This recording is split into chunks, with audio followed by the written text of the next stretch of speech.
Tusihofie pambano la kiroho, kwani Baba Mungu ameahidi ulinzi.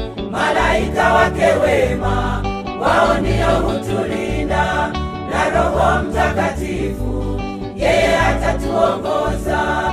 Malaika wake wema wao ndio hutulinda, na Roho Mtakatifu yeye atatuongoza. Tusihofie pambano la kiroho.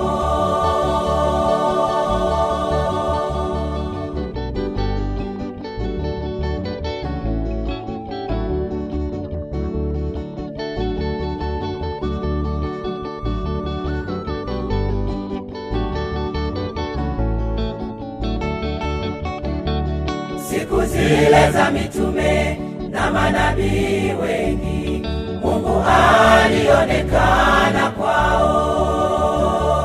Walipata ulinzi wa kutoka mbinguni kwa utumishi wao kumshuhudia Yesu.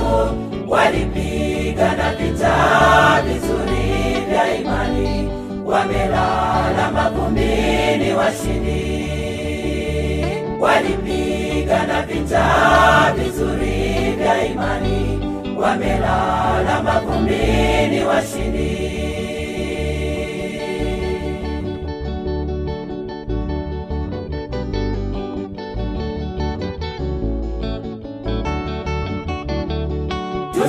Tusihofie pambano la kiroho, kwani Baba Mungu ameahidi ulinzi. Malaika wake wema wao ndio hutulinda, na Roho Mtakatifu yeye atatuongoza. Malaika wake wema wao ndio hutulinda, na Roho Mtakatifu yeye atatuongoza. Tusihofie pambano la kiroho.